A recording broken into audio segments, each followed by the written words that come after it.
जय ओम Vishnupad Paramhans परिव्रताचार्य अष्टोत्तर Shrimati divine grace शिला भक्ति सिद्धांत सरस्वती गोस्वामी ठाकुर गौरवाद की जय। अनंत कोटि वैष्णव वृत्ति की जय। नाम आचार्य श्री हरदास ठाकुर की जय। प्रेम से गए श्री कृष्ण चैतन्य प्रभु नित्यानंद श्री अद्वैत गदाधर शिवसुधि गौर भक्तवृंद की जय। श्री श्री राधा मदन गोपाल गोप गोपीका श्याम कुंड राधा कुंड गिरि गोवर्धन की जय। वृद्धिमोह वृंदावन धाम की जय। माया गुणदीप धाम की जय। पुरुषोत्तम श्री चैतन्य धाम की जय। धृतराष्ट्र भागवतम की जय। निताय गौतम नंदे और गुरुसुमति बोली और गुरुसुमति बोली और All glory, to Shri Shri Guru Shri Ram, all Vishnu Om Jnanatimirandhasya Jnananjana-shalakaya Chakshurunmilitam Yena Tasmai Shri Chaitanya-Manobhishtam Sthapitam Yena Bhutale Swayam Rupa Kadamahyam Dadati Swapadantikam Vandeham Shri Guru Shri Yuta Padakamalam Shri Gurun Vaishnavanscha Shri Rupam Sagrajatam Sahagana Raghunatham Vitam Tam Sajivam Sadvaitam Savadutam Parijana-sahitam Krishna Chaitanya Devam Shri Radha Krishna Padan Sahagana Lalita Shri Vishakhamyatamsha He Krishna Karuna Sindhu Deenabandhu Jagatpate Gopesha Gopika Kanta Radha Kanta Namastute Tapta Kanchana Gaurangi Radhe Vrindavaneshwari Vishvanu Sute Devi Pranamami Hari Priya Panchakalpatarubhasya Kripasindhuveva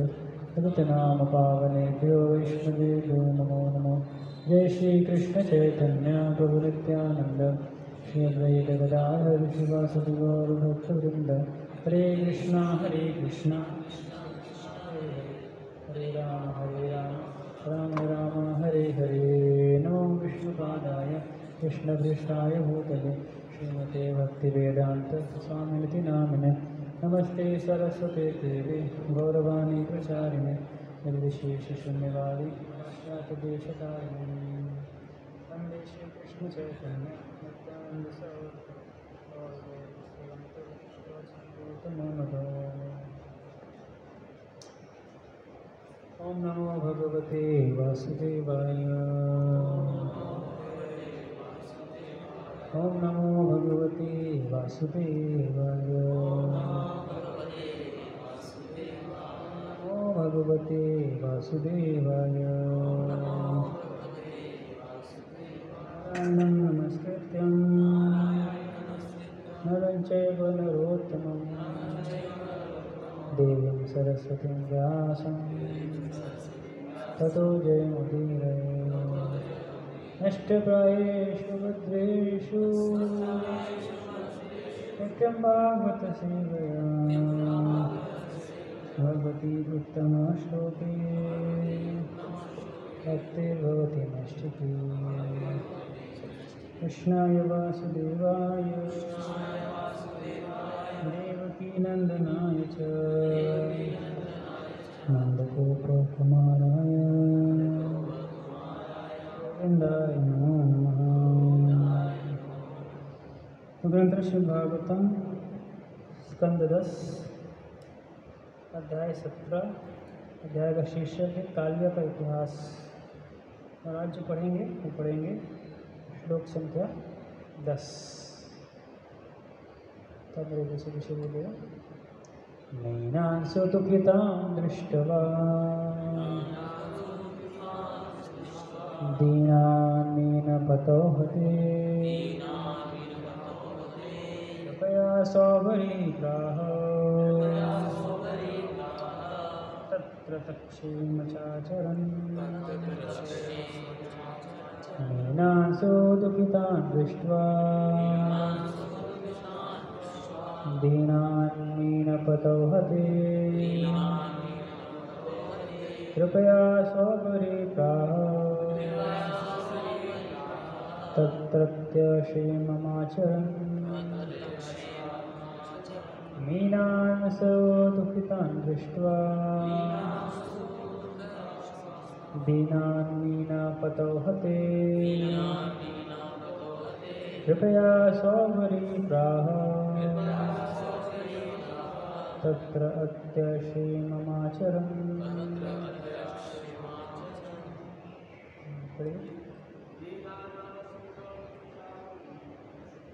मीनांसो दुःखितान् दृष्ट्वा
इसका शब्दार्थ अनुवाद एवं तात्पर्य श्रील प्रभुपाद जी के शिष्यों के द्वारा। श्रील प्रभुपाद के शिष्य मीनान मछलियों को सो दुखिता अत्यंत दुखी दृष्टवा देखकर दीनान दीन मीन पतो मछलियों का राजा अति मारे जाने से कृपया कृपावश सौभरी प्राह बोला तत्रत्य वहाँ पर रह रहे क्षेमम कुशलता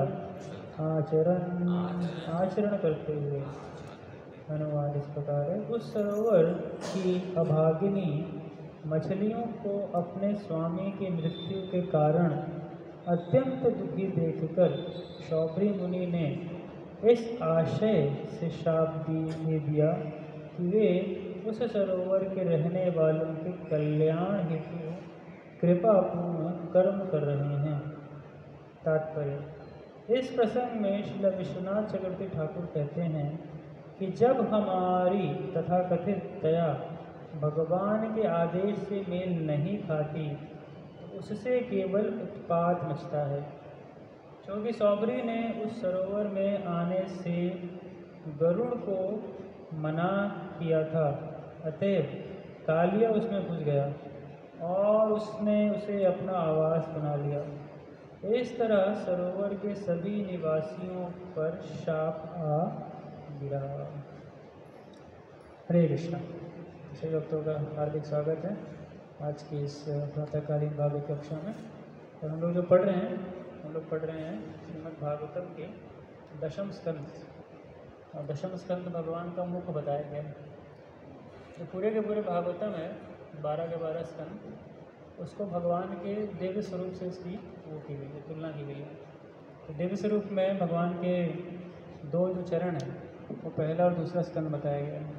उसके ऊपर थोड़ा सा जाएंगे तो दो जो जांघें हैं वो जांघें पड़ती हैं भगवान की, तीसरा चौथा स्कंद। पांचवा स्कंद पड़ता है भगवान की नाभि, छठा पड़ता है हृदय, सातवां और आठवां भगवान की दो बाजुएं, नौवां पड़ता है भगवान की गर्दन, और जो 10वां स्कंद है वो पड़ता है भगवान का मुखमंडल, 11वां ललाट और 12वां किरीट। किरीट मतलब मुकुट भगवान का। तो कहने का अर्थ क्या है कि ये भगवान का चेहरा है जिसका हम दर्शन कर पा रहे हैं, है ना। 12वां ये 10वां स्कंद खास कर। और इस 10वें स्कंद में भी जो खास करके शुरू के अध्याय हैं करीब 33-34 से पहले के जितने अध्याय हैं सब वृंदावन की लीलाएँ भगवान की। वृंदावन में भगवान क्या क्या लीलाएँ की हैं करीब 30 से 34 अध्याय में मिलता है हमको। उसके बाद फिर भगवान की कुछ लीलाएँ मथुरा और फिर द्वारका की लीलाएँ। तो कहने का अभिप्राय क्या है कि सुखदेव गोस्वामी ने भी राजा परीक्षित को इतने महत्वपूर्ण लीलाएँ ही बताई हैं जो कि भगवान और हमारी भक्ति से संबंधित। नहीं तो भगवान की लीलाएँ अनंत है, बहुत लीलाएँ हैं। गोस्वामी ग्रंथों में बहुत सारी लीलाएँ और भी बताई गई हैं, लेकिन सुखदेव गोस्वामी ने बहुत ही महत्वपूर्ण बिंदुओं पे प्रकाश डालने के लिए ये सारे के सारे हमको अलग अलग स्टोरी भगवान की बताई हैं। तो अब जो कथा चल रही है वो कालिया की है। तो आप लोग पिछले 2 अध्यायों से कालिया के बारे में पढ़ रहे होंगे। तो पिछले अध्याय में आपने सुना होगा कि किस प्रकार से कालिया यमुना के बगल में ही एक सरोवर बना हुआ था, कालिया हृद उसको बोला जाता था। और वहाँ पे रह करके पूरा पानी जहरीला कर दिया था उसने, और कोई भी पशु पक्षी वहाँ पे रह नहीं सकते थे, है ना। और उसके बाद देखते क्या हैं कि भगवान वहाँ प्रवेश करते हैं, कालिया के उस फनों पर नृत्य करते हैं, और फन पर नृत्य करने के बाद भगवान कालिया का दमन करते हैं। और इस दमन के उपरांत बहुत सुंदर सुंदर प्रार्थनाएं हैं जो कि कालिया की पत्नियों ने किया, नाग पत्नियों ने किया, बहुत सुंदर प्रार्थनाएं नाग पत्नियों ने किया। लेकिन इसके बाद फिर सुखदेव गोस्वामी से परीक्षित महाराज ने पूछा कि ऐसा क्या कारण था। दो चीज़ें पूछी वहाँ पर, है ना, अगर आप पहले श्लोक को सुने होंगे, यहाँ पे वो बता रहे हैं, उन्होंने दो चीज़ें पूछी। श्री राजोवाच नागालयम रमण कथम सत्याज कालिया। नागालय, जो सारे के सारे नाग रहते थे, उनका जो द्वीप था उसका नाम था रमणकम, और नागालय मतलब सारे नाग वहाँ रहा करते थे। तो उन्होंने प्रश्न पूछा कि नागालय रमणकम कथम तत्याज, उसको क्यों त्यागा, कालिया ने क्यों त्यागा। कालिया जब वहाँ रह रहा था रमणकम द्वीप के अंदर, उसको क्यों त्यागा उसने। और फिर दूसरा उन्होंने पूछा कि कृतम किम वा सुपर्णस्य तेन केना समंजसम, और छोड़ा क्यों। और दूसरा कि गरुड़ जी उसके इतने विद्रोही और विरोधी क्यों बन गए। ये प्रश्न से अध्याय शुरू होता है। सुखदेव गोस्वामी बताते हैं कि वहाँ पे नागालय में एक नियम था कि गरुड़ जी से बचने के लिए, क्योंकि गरुड़ जी का भोजन ही सांप है, खाते हैं। और आप सबने अगर पीछे वक्ताओं ने बताया होगा तो पूरी लीला थी कैसे कद्रु जो कि नागों की माँ थी और वनिता जो कि पक्षियों की माँ थी, ये दोनों अलग अलग थी लेकिन एक ही पति से थी, कश्यप मुनि से। तो इनमें आपस में दुश्मनी कैसे हुई, क्या हुआ उस दुश्मनी में, है ना, बड़ा लंबा कथा है। और उसके बाद से दुश्मनी तो थी ही परिवार में, दूसरी चीज़ ये भी थी कि गरुड़ जी का जो भोजन है, गरुड़ जी किस रूप में है ना, चील के रूप में दिखते हैं, चील या गिद्ध कह लीजिए, उस रूप में है, और वो सांपों को ही अपना भोजन बनाते हैं। तो उस चीज़ से बचने के लिए सांपों ने एक नियम बनाया था कि जितना भी खान पान होगा वो हम अपने आप ही 15 दिन में एक बार दे दिया करेंगे गरुड़ जी को। तो गरुड़ जी को ऑफरिंग लगा दी जाएगी अपने आप, ताकि वो नागों को ना परेशान करेंगे। तो म्यूचुअल इससे बात हो गई। तो 15-15 दिन पे एक स्थान पे गरुड़ जी को ऑफरिंग दी जाती थी। लेकिन हुआ क्या कि इसमें एक व्यक्ति ने बदमाशी शुरू की, उसका नाम था कालिया। अब कालिया ने सोचा, कालिया को बड़ा घमंड था, बड़ा उसको अहंकार था कि ये गरुड़ को क्यों दे रहे हैं, है ना, ये गरुड़ का थोड़ी, ये सब हम लोग का है, सब हमारा है, गरुड़ को थोड़ी देंगे। तो उसने क्या करना शुरू कर दिया, जितना कुछ दिया जा रहा था गरुड़ जी को खुद खाना शुरू कर दिया उसने। और जब गरुड़ जी आते खाने के लिए, देखते हैं यहाँ तो कुछ है ही नहीं, कहाँ जा रहा है। जब पता चला कालिया ने ऐसा किया, तब गरुड़ जी को सोचा कि कालिया को सबक सिखाना चाहिए। तो गरुड़ जी और कालिया में खूब भयानक युद्ध होता है। कालिया भी अपने बड़े बड़े फन एकदम बड़े करके अपने दांतों से एकदम काट रहा है गरुड़ जी को, गरुड़ जी भी अपने पंखों से कालिया को लेफ्ट ले राइट मार रहे हैं। इतने झापड़ मार सकते हैं, कालिया के अलग अलग फनों में मारते जा रहे हैं। तो अंत करता गरुड़ जी की इतनी पिटाई को कालिया सह नहीं पाया, और कालिया ने सोचा कि कहीं भाग के छुपना चाहिए, नहीं तो ऐसे तो गरुड़ जी पीट पीट के बुरा हाल कर देंगे। तो वो जाकर के छुपा इसी स्थान पे, तो यमुना के बगल में जो ये हिरद, जो एक सरोवर टाइप बना था, वहाँ पे जाकर के वो रुक गया, छुप गया वहाँ पे।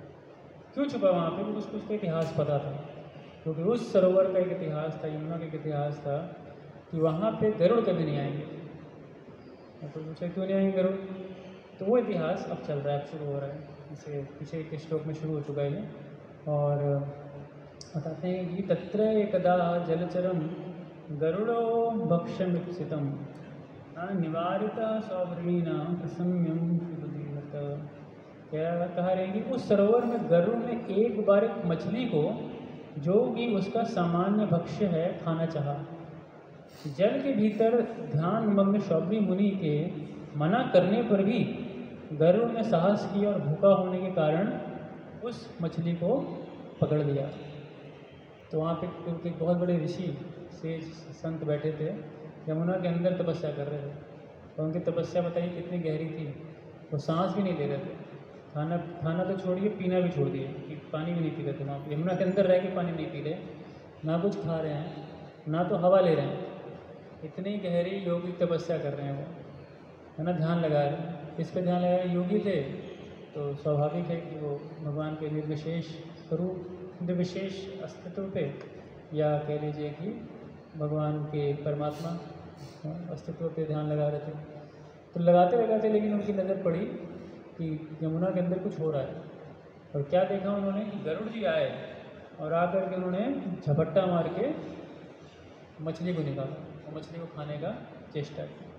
आज के श्लोक में भी ये बात आ रही है। और मछली भी कौन सी उठाई उन्होंने? जो मछलियों का राजा था, मछलियों की जो राजा रहा होगा, जो सारी मछलियों को बचाता था, उसको पकड़ा उन्होंने और उसको खाया उन्होंने। अब ये चीज़ ने और दया पैदा कर दी शौबरी मुनि के अंदर। क्या दया पैदा कर दी? कह रहे छोटी छोटी मछली खा लेते तो बाद में तब राजा को ही खा गए जब, तो बाकी मछलियों को कौन बचाएगा? बाकी मछली तो बेचारी सुरक्षित हो गई, बेचारी कौन बचाएगा इनको, कौन इनका सुरक्षा करेगा, कौन रक्षा करेगा इनका? तो शौबरी मुनि को बड़ा क्रोध आ गया। इतना क्रोध आ गया कि उन्होंने बताते हैं अगले श्लोक में कल आएगा ये, कह रहे हैं कि अत्र प्रविश्य गरुड़ो यदि मत्यांश खादति मध्य प्राणे विद्युत सत्यमेदम दयम। यदि गरुड़ ने फिर कभी इस सरोवर में घुसकर मछलियाँ खाई तो तुरंत अपने प्राणों से हाथ धो बैठेगा। मैं जो कह रहा हूँ वो सत्य है। इतना उन्होंने खोल करके गरुड़ जी को श्राप दे दिया। अब ये प्रसंग बहुत महत्वपूर्ण था, क्योंकि इस प्रसंग के बाद शौबरी मुनि का कुछ गड़बड़ हो जाता है। शौबरी मुनि जो इतनी कठोर तपस्या कर रहे थे अंदर पानी के अंदर बैठ करके, अब उनके अंदर उस समय ऐसी कोई भी विकृत भावना नहीं थी, कोई बुरी भावना नहीं थी। लेकिन जब उन्होंने ये श्राप दिया ना, तो देखिए जब श्राप कोई दे रहे हैं ना, तो ऐसा नहीं कि जिस पे श्राप दे रहे हैं उसी में खाली नुकसान होता है, श्राप देने वाले का भी नुकसान होता है। इसलिए निर्भर करता है किस पे क्या बोल रहे हैं। गरुड़ कोई साधारण पक्षी नहीं है, पहली चीज़ तो ये स्पष्ट होना चाहिए। अगर कोई सोचे गरुड़ जी साधारण पक्षी हैं, है ना, चील गिद्ध जो भी हैं, ऐसा मान के लें तो बहुत बड़ी गलती है। पहले तो गरुड़ जी भगवान के वाहन हैं, विष्णु वाहन है भगवान के वाहन है। और जो वाहन है भगवान के, तो बहुत अंतरंग है, भगवान के अंतरंग पार्षदों में से एक है। और सही पहचान ना कर पाना वैष्णवों की, ये सबसे बड़ी गलती होती है आध्यात्मिक पथ के अंदर। तो हमारा जो मुख्य केंद्र बिंदु आज की चर्चा का यही रहेगा कि कैसे वैष्णवों को पहचानना चाहिए। कि वैष्णवों को अगर सही रूप से नहीं पहचाने तो बहुत बड़े बड़े हमसे गड़बड़ियाँ हो सकती हैं, बहुत बड़े बड़े नुकसान हो सकते हैं। इसमें भक्ति, इसमें वैष्णव पदावली में इवन भक्ति विनोद ठाकुर के 2 बड़े महत्वपूर्ण भजन भी हैं, है ना, उससे भी थोड़ा मैं चर्चा करूँगा। तो बड़ा सुंदर भजन है, उसमें कहते हैं काबेशी चैतन्य मोरे कोरिबे नदाया काबे आमी पाई गो वैष्णव पद छाया। है ना, कब चैतन्य महाप्रभु की कृपा होगी मेरे पे कि मैं वैष्णवों के कृपा को समझूंगा या वैष्णवों को समझूंगा। ऐसे दूसरा एक भजन है, काबे मोई वैष्णव चिनी बहरी हरि वैष्णव चरण कल्याण खनी माती बहृदय धरी। कि कब मैं वैष्णवों को सही रूप में चीनूंगा, वो समझते हैं ना, पहचानूंगा वैष्णव कौन होते हैं, कैसे होते हैं।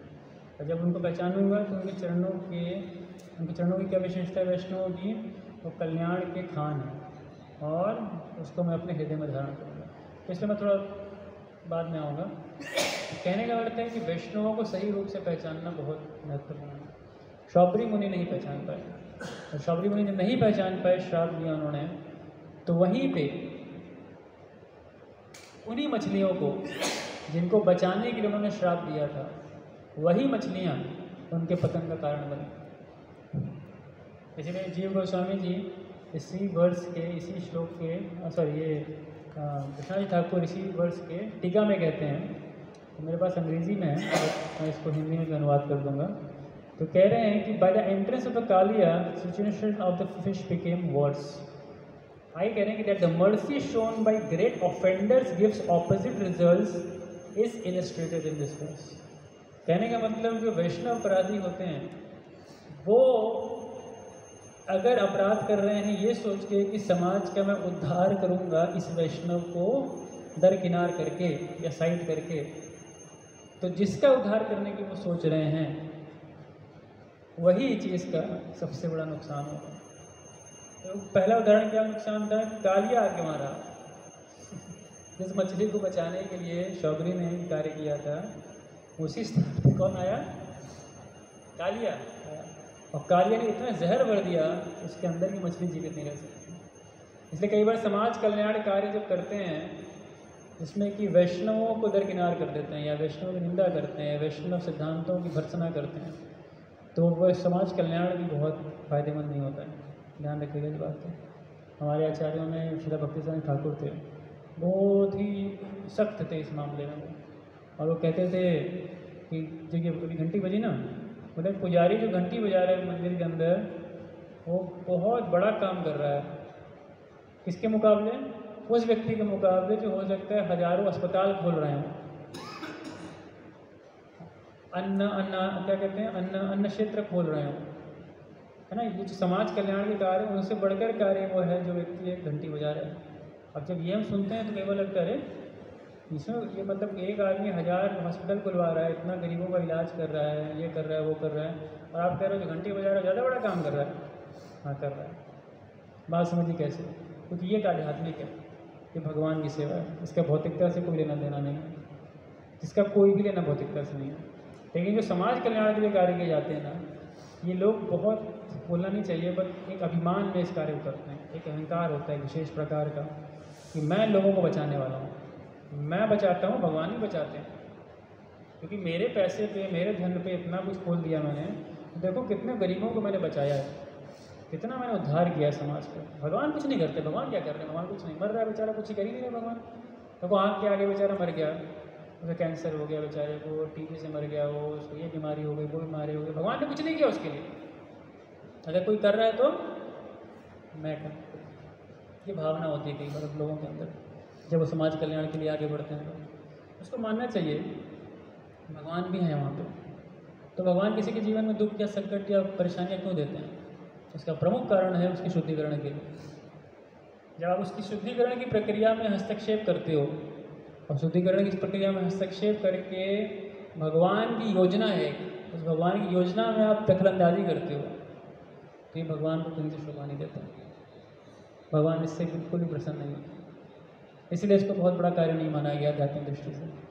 लेकिन फिर कोई कहेगा अरे वो जी तो बड़ा निर्मम बातें कर रहे हैं, बड़ा कठोर है, इतने हम कठोर कैसे हो सकते हैं? कोई व्यक्ति मर रहा है, कोई कुछ कर रहे हैं, उसको मदद भी ना कर रहे हैं। नहीं, हम करते हैं मदद, लेकिन खाली भौतिक स्तर पर नहीं मदद करेंगे, आध्यात्मिक स्तर पर उसकी मदद करेंगे।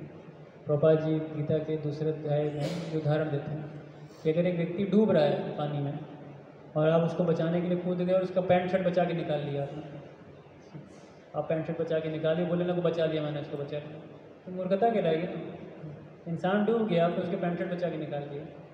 तो जो समाज कल्याण है वो क्या है कि लोग शरीर को बचाने में लगे हुए हैं, आत्मा को बचाने के लिए कोई कार्य नहीं। आत्मा जाए चाहे नरक में जाए, कोई दिक्कत नहीं। अच्छा ठीक है, आप अभी की उसकी समस्याओं को सुलझा दोगे, अभी उसका बीमारी ठीक कर लोगे, जैसे ही ठीक होगा क्या करेगा वो? फिर वही काम करेगा जिसके कारण वो बीमार हुआ था। होता है कि नहीं होता है? नशा मुक्ति के लिए इतनी मेहनत करते हैं लोग, इसके नशा छुड़वाना है, वो छुड़वाना है। जैसे ही नशा मुक्ति केंद्र से भागता है, क्या काम करता है? सीधे जाके एक बोतल खरीदेगा पहले वो, रात में फिर वो जो जितना दिन नशा मुक्ति करके आया फिर शुरू करेगा। बस ये पाप करने की प्रवृत्ति बहुत गहरी होती है जीवों के अंदर, ये खाली समाज कल्याण से नहीं जाएगी। इसलिए महत्वपूर्ण है हर किसी को भक्ति से जोड़ना। और दूसरी चीज़ देखिए, मैंने बताया ना कि जिस कार्य के लिए शौबरी मुनि ने गरुड़ जी के प्रति ऐसा अपराध किया था ना, वही कार्य उनके पतन का भी कारण बन गया, है ना। जय श्री श्राधा मदन गोपाल की जय, श्री निताई चंद्र गौर सुंदर की जय, है कि नहीं। जो चीज़ है ना, ध्यान समझिएगा, जो चीज़ जिसके समाज, जिसके भले के लिए उन्होंने कार्य किया, वही उसके पतन का कारण बना। क्या पतन हुआ शौबरी मुनि का? अपने साधना में बैठे हैं, ध्यान लगा रहे हैं, सामने उन्होंने देखा मछलियों का संग करते हुए, 2 मछलियाँ आपस में संग कर रही थी, मैथुन क्रिया कर रही थी। ये देख करके उनके अंदर इच्छा प्राकृत हो गई, बोले यार कितना आनंद आएगा इस कार्य में, है ना। कहाँ मैं यहाँ पे बैठ के अपने शरीर को सड़ा रहा हूँ पानी के अंदर, मेरे को जाके भोग विलास करना चाहिए, आनंद लुटना चाहिए मुझे। तुरंत उनके अंदर इच्छा पैदा कर रही है। इतने बड़े योगी थे, सोचिए आप। बाहर निकल के राजा मानधाता की 48 से 50 कन्याओं से उन्होंने विवाह किया है जा करके। और जब बहुत प्रिय भोग कर लिया ना, तो बहुत परेशान, फ्रस्ट्रेट हो गए कि हाय रे हाय, मैंने ऐसा क्यों किया। तो इसका जो पूरा अर्थ ये समझाते हैं आचार्यगण, ये वैष्णव अपराध का लक्षण होता है। वैष्णव अपराध करने के बाद जो उसकी व्यक्ति की सोई हुई जो भौतिक इच्छाएँ होती हैं ना, वो जाग जाती हैं। इसलिए भक्तों को साधना भक्ति जो करते हैं, साधक भक्त हैं, उनको भी अपने पुराने संस्कार जागृत हो जाते हैं कुछ समय के बाद। पुरानी पिक्चरें याद आने लगती हैं, पुराने गाने याद आने लगते हैं, पुराने क्रिकेट मैच याद आने लगते हैं, पुराने जो काम किए सब याद आने लगते हैं। फिर मन में द्वंद्व घुस जाता है, करूँ ना करूँ उसको, करूँ ना करूँ, करूँ ना करूँ, करूँ ना करूँ, उसी टग ऑफ वॉर दोनों बेचारा वो फंस जाता है। यहाँ पे यहीं पे सारी लड़ाई साधना के दौरान आती है व्यक्ति, जिसे आचार्यगण टेक्निकली बोलते हैं अनर्थ निवृत्ति। अनर्थों से व्यक्ति जूझता है अपना। और यहाँ पे अगर किसी ने अच्छे से अपनी साधना भक्ति की, गुरु और कृष्ण की शरण लेकर के ना, तो उसके लिए क्या हो जाएगा, आसान हो जाएगा पार कर पाना।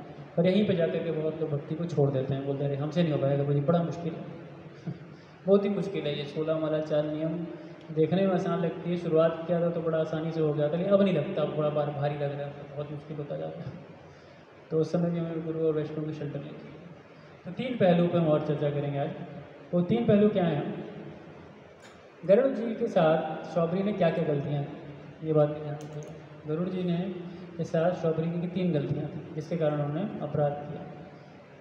पहला जो आचार्यगण बताते हैं, जो सबसे बड़ी गलती इन्होंने किया था कि उन्होंने अपने से एक वरिष्ठ भक्त को करेक्ट करने की कोशिश की। पहला चीज़, गरुड़ जी सीनियर डिवोटी गरुड़ जी सीनियर भक्त हैं, भले वो दिखे ना वैसे, लेकिन अरे तुम चील गिद्दे की तरह दिख रहे हैं। लेकिन सीनियरिटी किस बेसिस पे है? क्योंकि भगवान के अंदर पार्षद हैं। भगवान को जब कहीं, भगवान विष्णु को कहीं जाना होता है, कुछ करना होता है, गरुड़ जी सामने खड़े हैं, पार्किंग में आपकी गाड़ी खड़ी है, बस एक इशारा किया और जाके बैठ गए और कहीं भी ले जा सकते हैं। गरुड़ जी की शक्ति असीमित है। अगर आप समुद्र मंथन लीला पढ़ेंगे, समुद्र मंथन लीला में जब मंदरा पर्वत को, मंदरांचल को लाने की बात थी कि वहाँ ला करके उसका सागर मंथन के लिए इस्तेमाल करा जाएगा, एक रॉड की तरह, चर्निंग रॉड की तरह, मतलब मथनी वाली जो डंडी होती है उसकी तरह, तो बहुत सारे देवता, बहुत सारे असुर गए वो मंदराचल को उठाने के लिए, नहीं उठा पाए। थोड़ा सा मेहनत की, उठा, लेकिन भड़ाम से गिर गया। तो बहुत सारे क्या हो गए थे, वहीं कचूमर हो गया था उनका, वहीं पे वो चटनी बन चुके थे। लेकिन यहाँ पे क्या था, जब भगवान विष्णु जब अजीत अवतार के रूप में थे, वो आए और साथ में गरुड़ जी को लेकर के, तो गरुड़ जी की शक्ति देखिए क्या थी। गरुड़ जी ने अपने एक कंधे पे देवताओं, सारे देवताओं को बैठाया, जितने भी देवता सागर मंथन के लिए आए थे, अपने एक कंधे पे उन्होंने सारे के सारे असुरों को बैठाया। और इसको करने के बाद उन्होंने अपनी पीठ पे मंदराचल पर्वत पूरा रखा, भगवान विष्णु स्वयं उनके ऊपर बैठे थे, और सबको उड़ा करके ले करके आकर के उन्होंने यहाँ पे सागर मंथन होना था क्षीर सागर के बाद, वहाँ उतारा सबको नीचे। हो सकती है ऐसी फ्लाइट हमारे पास इतना वजन उठा ले, असंभव ऐसी चीज़, पूरा पर्वत उठा ही मिला सके। तो ये तो एक छोटी सी मैंने आपको बताई गरुड़ जी की शक्ति के विषय में। और गरुड़ जी हमेशा भगवान विष्णु की बहुत ही नित्य सेवक है, हमेशा। कभी भी भगवान विष्णु के आप ऑल्टर में या कहीं पे देखोगे, गरुड़ जी का कहीं ना कहीं होगा। हाँ, इवन अपने मंदिरों में हम देखते हैं, है ना, गरुड़ जी का ठीक स्थान भगवान के सामने है। हम में से कोई रोज़ दर्शन करे चाहे ना करे, है कि नहीं, सारे समय करें चाहे ना करें, सारी आरती अटेंड करें चाहे ना करें, लेकिन गरुड़ जी हमेशा देखते रहते हैं, दर्शन देते रहते हैं भगवान का, है कि नहीं। बहुत महत्वपूर्ण पॉइंट है। तो गरुड़ जी को नहीं पहचाना उसने सही से, और ये भी नहीं समझ पाया कि वरिष्ठ है मेरे से, बड़े हैं मेरे से। वैष्णव में भी 3 कैटेगरी होती है, कनिष्ठ, मध्यम और उत्तम अधिकारी। इसका 2 स्तर पे विभाजन किया है। भागवतम के आधार पे कहें, भागवतम इसका विभाजन करता है।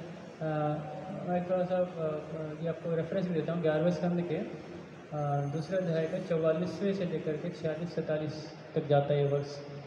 और वहाँ पे भक्तिसार ठाकुर की टीका में आता है कि वैष्णव को किस आधार पर देखते हैं कि वैष्णव के अंदर भगवान या भगवत तत्व को देखने की कितनी विस्तारित दृष्टि है। हिंदी में कहते हैं उसको, अंग्रेजी में कहते हैं expensiveness of vision to see the supreme. तो कनिष्ठ है वो खाली मंदिर में भगवान दिखेंगे, उसको विग्रह में भगवान दिखते हैं बस। जैसे ही मंदिर से बाहर जाएगा वो अपना बिंदास जीवन जीता है, फिर उसको भगवान ही दिखते गए, वो अपना मजा मारता है। भले वो भक्त हो सकता है, लेकिन वो मंदिर से बाहर भगवान, लेकिन मंदिर के सामने, भगवान के सामने जाएगा तो सबसे सिंसियर भक्त दिखेगा वो हाथ जोड़ेगा, है ना, कान वान पकड़ेगा, उठक बैठक कई बार लोग करते हैं, क्षमा कर दो भगवान, ये हो गया वो हो गया, है कि नहीं। लेकिन अंतोगत्वा क्या है, व्यक्ति के साथ अपनी सबसे बेस्ट सिंसियरिटी को भगवान के आगे दिखाए। तो ठीक है, भक्त है भगवान का, ऐसे मत देखना उसको भी कोई निकृष्ट भक्त है, भक्त है।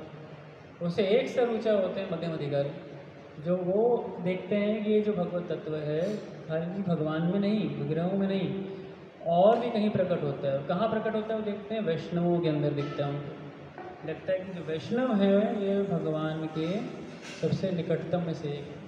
तो मुझे इनसे क्या करना चाहिए, एक साख्य भाव, एक मैत्री का भाव रखना चाहिए वैष्णवों के साथ। और इससे उत्तम जो होते हैं, उत्तम अधिकारी, वो हर जीव को भगवान का एक अंश और साथ ही साथ भगवान के भक्त के रूप में देखते हैं। बहुत बड़ा होता है वो चीज़, इतना आसान नहीं होता।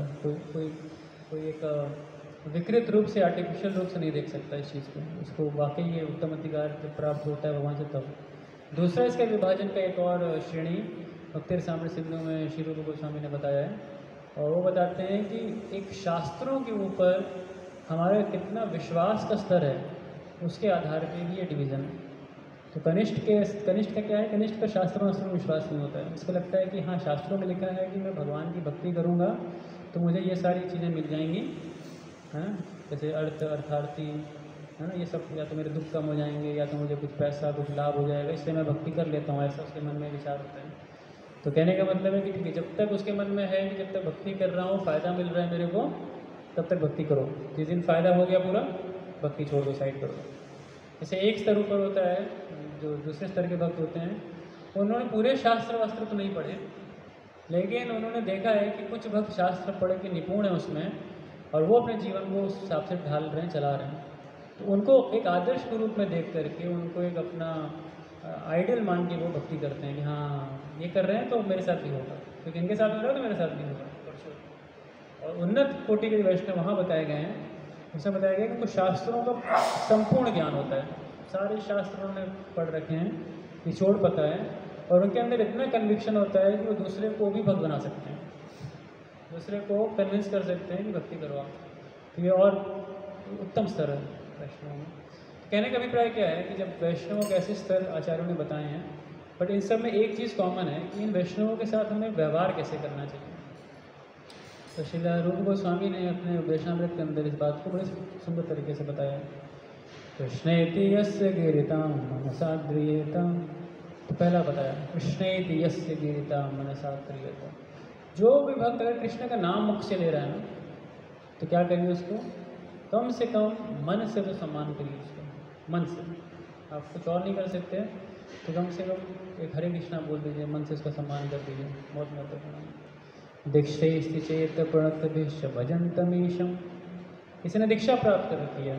दीक्षा करते कोई बहुत एक अपने दृढ़ शक्ति से भगवान के भजन प्रक्रिया में अपने को लगा रहा है, और उसने गुरु का शरण ले रखा है, भगवान की विग्रहों की आराधना कर रहा है, नाम जप कर रहा है ना, ये सारे कार्य कर रहा है, तो उसको हमें शरीर से प्रणाम करना है, शरीर को झुका करके। जब हम सब आपस में करते हैं, एक दूसरे को सुबह के समय होता है ना, एक सामूहिक रूप से प्रणाम करते हैं, वैष्णव प्रणाम करते हैं किसी को, है ना। भजनतम, सारे कहते हैं कि भजन विज्ञम अनन्य अन्य निंदादि शून्य हृदय मिप्सित संग लभ्य। और इससे उन्नत कौन है, जो लोग भजन में पूर्ण रूप से लग चुके हैं, जिनको भजन का विज्ञान पता है। और उनके लक्षण क्या उन वैष्णवों के, उन वैष्णवों के लक्षण है कि उनका जो हृदय है वो निंदा से मुक्त है, वो निंदा नहीं करते, निंदा से मुक्त है ऐसे वैष्णव। तो इनका संग में लेना चाहिए, इनका खूब संग लेना चाहिए। और इनका संग कैसे लिया जाए, शुश्रूषया। शुश्रूषया का मतलब क्या होता है, इनकी खूब सेवा करनी चाहिए। सेवा दो प्रकार से होती है। पहली सेवा होती है उनसे सुनना चाहिए। कई लोग होते हैं सेवा खूब करेंगे, सुनेंगे कुछ नहीं। अरे प्रभु जी हम सेवा कर लेंगे, सेवा कर लेंगे, सेवा बता दो, सेवा बता दो, खूब सेवा करेंगे आपकी। भाई वो लोग क्लास में थोड़ा सा सुनो, तो क्लास में जैसे ही बैठे वैसे ही माया देवी गोदी में चले गए, पता नहीं चला क्या हुई, योग निद्रा। सुनना वैष्णवों की सबसे बड़ी सेवा है, सुनना। हम लोग कई बार वैष्णव सेवा में सोचते हैं उनको प्रसाद खिलाना है, उनको ये करना है, वो करना है, ऐसा करना है, वैसा करना है ना, ये समझते हैं ना। मुझे लगता है कि वैष्णव सेवा यही होती है, प्रभु जी को प्रसाद खिला दिया, पानी पिला दिया, अच्छे से वेलकम कर दिया उनका, और जितना आप भगत कर सकते हैं कर दो, ठीक है, अच्छा है, करना चाहिए। हम ये नहीं कह रहे इसको मत करिए, लेकिन और उन्नत सेवा है वैष्णवों से सुनना। सुनना बहुत ज़रूरी है। जब तक आप किसी वैष्णव से सुनोगे नहीं, आप समझोगे नहीं कि वैष्णव का कितना स्तर है भक्ति में भी, है ना। ये बहुत बहुत महत्वपूर्ण है। तो शुश्रूषया, सेवा भी करना और सुनना, ये दोनों चीज़ साथ साथ चलती हैं, साथ साथ।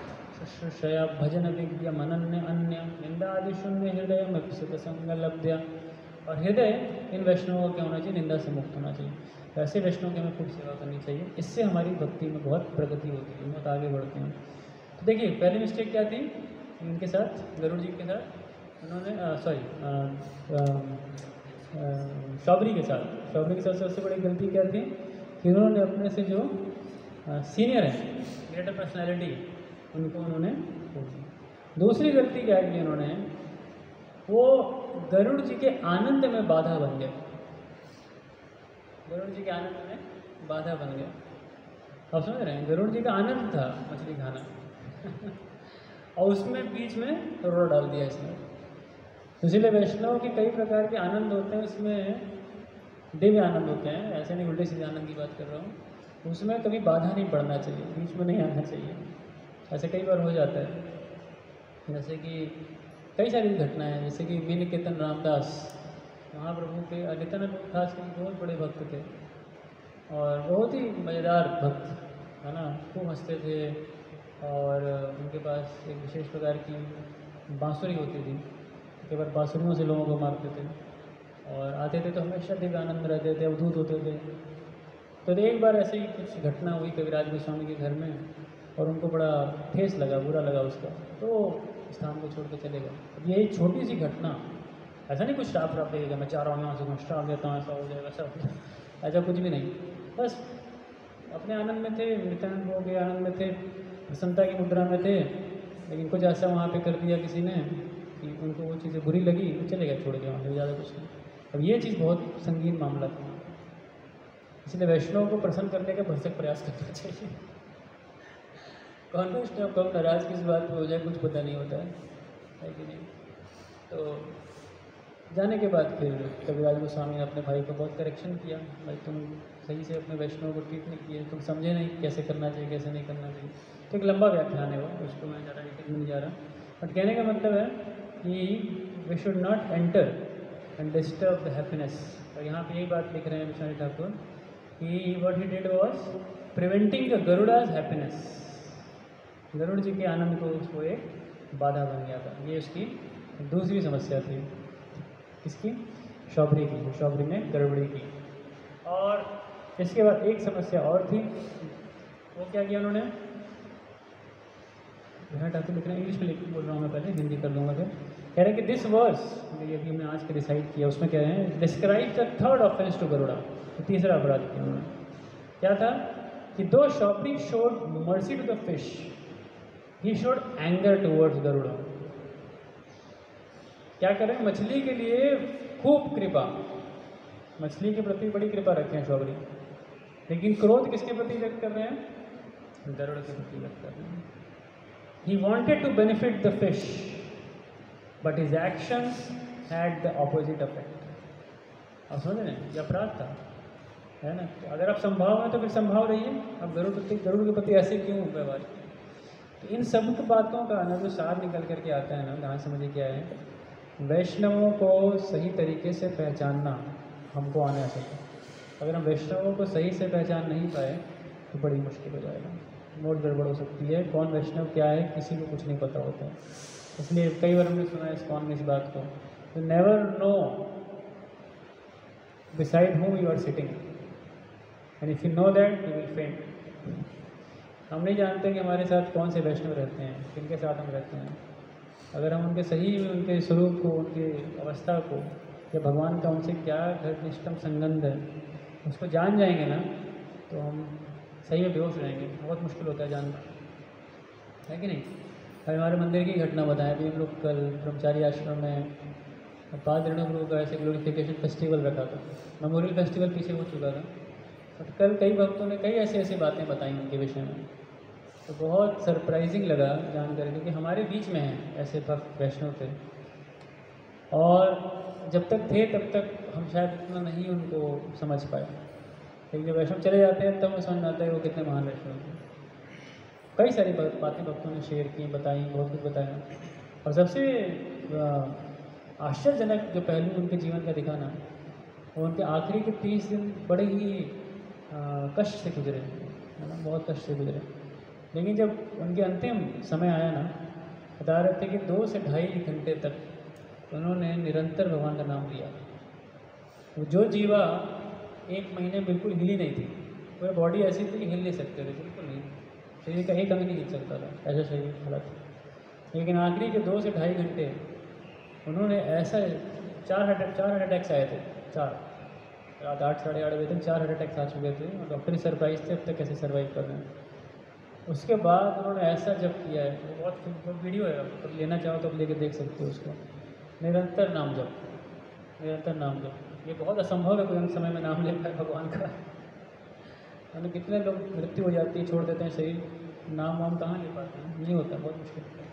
लेकिन बहुत सरप्राइजिंग लगा कि हमारे बीच में है, हमारे बीच में थे, और कभी भी हम इस अड्डी में अपनी बात कर रहा हूँ, मैं दूसरों के बारे में नहीं कह सकता कि बहुत मुश्किल होते हैं पहचान पाना मुश्किल होगा। इसीलिए एक वचन मैं चर्चा करूँगा इस पर जो हमें बहुत शिक्षा देती है।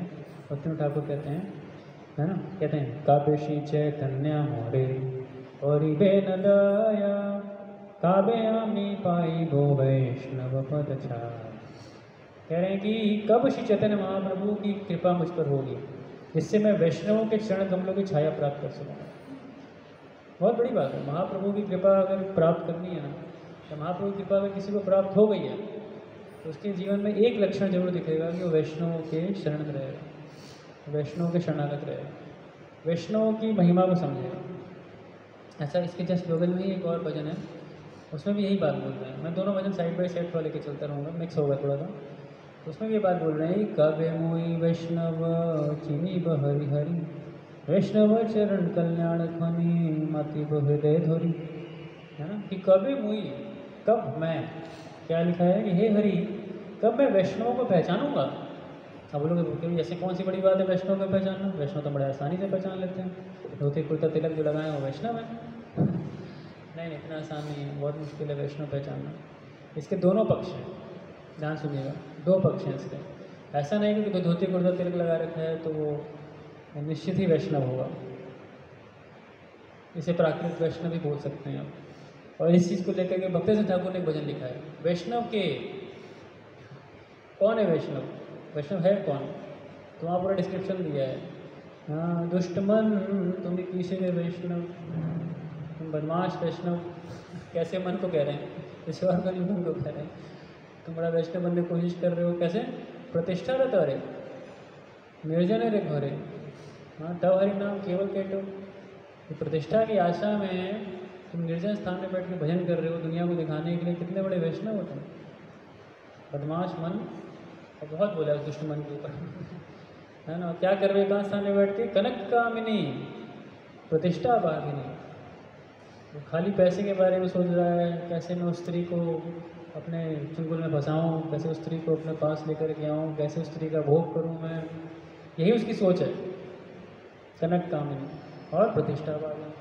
और जहाँ मैं जो वैष्णव के बीच में जाऊँ तो मेरा सम्मान होना चाहिए, इतना सम्मान होना चाहिए, किसी का नहीं इतना सम्मान होता है। बहुत बहुत बहुत खतरनाक साइकोलॉजी।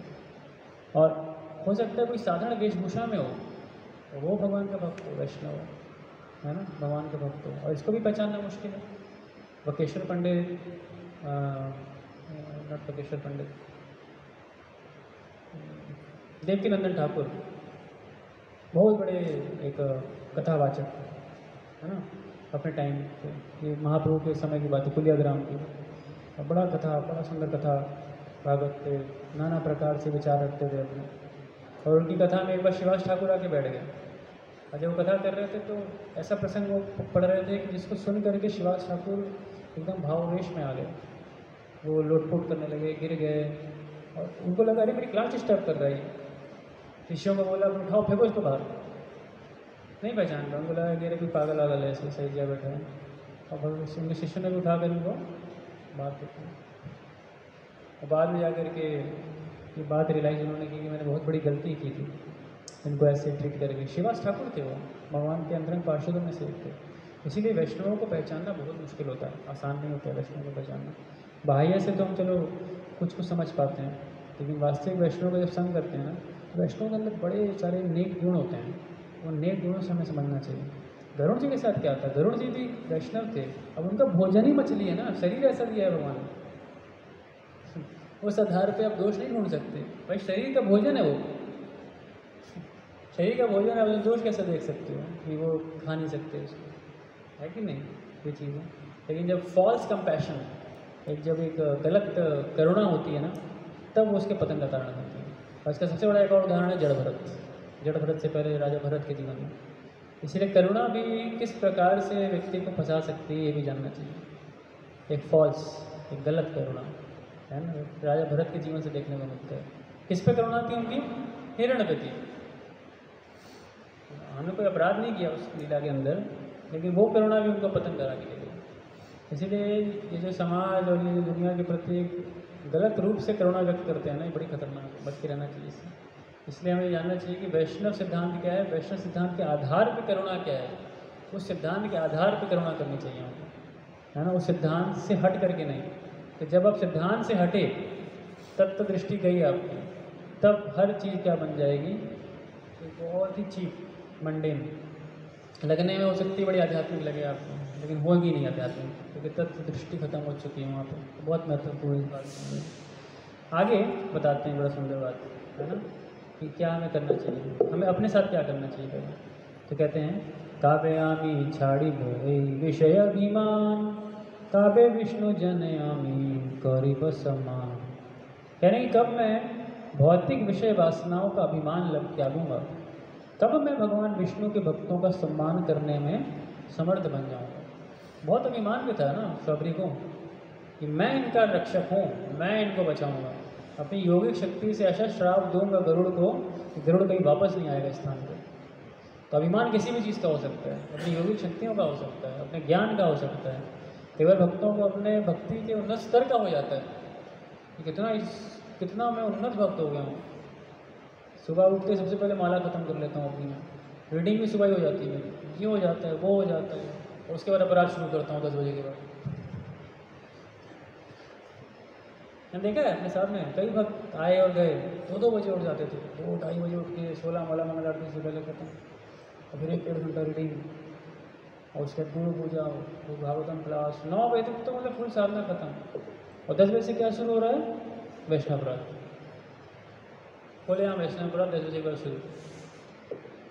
तो ये कहने का मतलब क्या है कि भक्ति में ठीक है, आप अपनी गति भी बढ़िए, जितने गति पे आप बढ़ सकते हैं, जितनी आपका सामर्थ्य है, और एक चीज़ का ध्यान रखिए, अपराध मत करिए वैष्णव के प्रति। ये बड़ी खतरनाक चीज़ थी। महाप्रभु ने रूप गोस्वामी को जो भक्ति लता बीज के विषय में बताया, तो बताते बताते बहुत सारी बातें बोली, लेकिन 2 बातों में बड़ा सावधान रहने को बोला। एक बोला कि जब भक्ति लता का रोपण करो ना हृदय के अंदर, और वो जब अंकुरित होकर के लता का रूप लेते हुए ऊपर जा रहा है भगवान के पास, तो क्या करो, उसके आसपास बड़े सुंदर तरीके से फेंसिंग कर दो। फेंसिंग व्हाट वी से इन हिंदी, बाड़ लगा दो, ऐसे बाड़ लगा दो, ताकि कोई जंगली जानवर या पशु प्रवेश ना करे, क्योंकि लता है ना, लता को खा जाएगा, लता को नुकसान पहुँचा सकता है।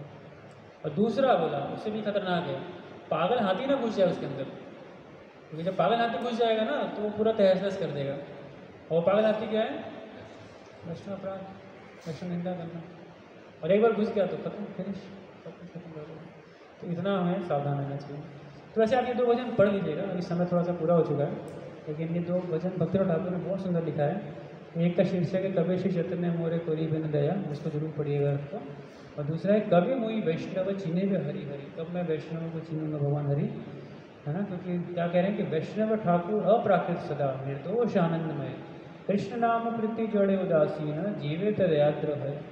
बहुत सुंदर सुंदर गुण हैं जो वैष्णवों के अंदर होते हैं, और इन गुणों के आधार पर वैष्णवों को बड़े आराम से पहचान लेंगे। वैष्णवों को पहचानना इतना भी कठिन नहीं है। आपको वैष्णवों को पहचानने के लिए क्या है, तो उनके गुण देखने पड़ते हैं, उनके कैसे सद्गुण क्या क्या होते हैं। दोष हर किसी के अंदर होता है, तो दोष को हमेशा दरकिनार करिए और देखिए अच्छे गुण क्या है वैष्णव के अंदर। ये हमको क्या करेगा, भक्ति में आगे बढ़ने के लिए बड़ा प्रेरित और उत्साहित रखेगा। ठीक है। हरे कृष्णा कृष्णा कृष्णा हरे हरे, हरे राम राम राम हरे हरे। श्रीमद् भागवतम की जय। श्रील प्रभुपाद। तो आप में से किसी कोई प्रश्न या टिप्पणी? वैसे तो समय पूरा हो चुका है।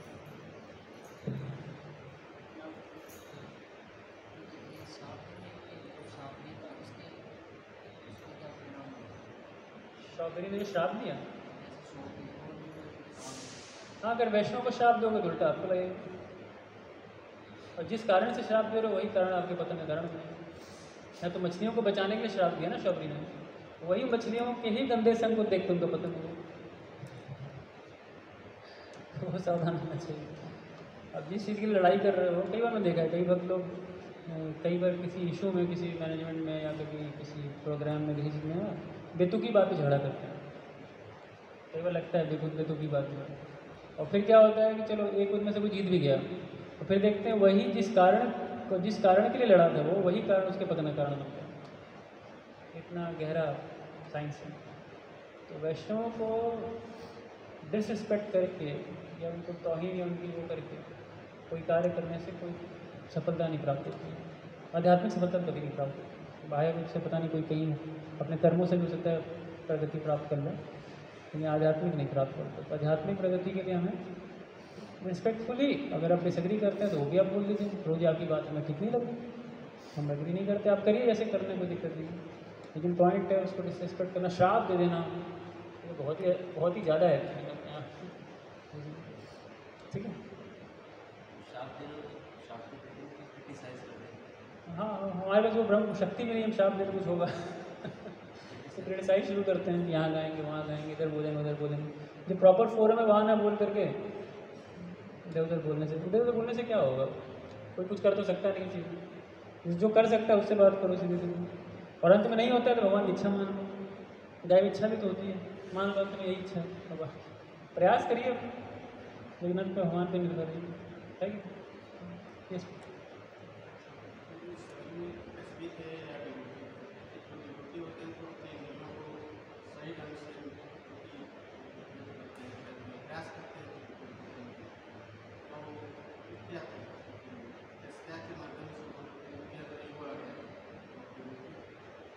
प्रश्न थोड़ा सुन पाया, मैं रिपीट कर रहा हूँ। आप ये पूछना चाह रहे हैं कि शौकी क्या थे? भक्त की एक योगी थे। हाँ, पहली चीज़ तो ये थे कि वो तपस्वी थे, एक योगी थे, वो भक्त नहीं थे, पहला चीज़। लेकिन भक्ति के सिद्धांत हम इससे निकाल सकते हैं, और वो हम ये देख सकते हैं कि कोई व्यक्ति भक्ति कर रहा है, उसमें उसकी साधना है। साधना करने का मतलब ही है तपस्या, ठीक है ना? साधना का मतलब ही तपस्या होता है। माला करना आसान नहीं है, शास्त्र पढ़ना आसान नहीं, तपस्या करनी पड़ती है हमको।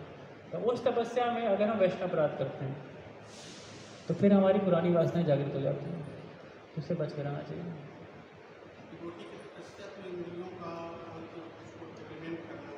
हाँ,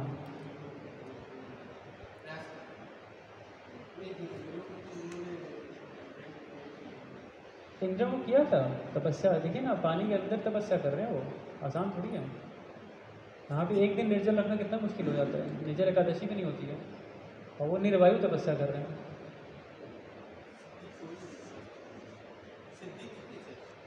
सिद्धि उनको थी ना, उन्होंने एक सिद्धि जो मैं समझ पाया भागवतम पढ़ने के बाद, अपना विस्तार कर सकते थे वो।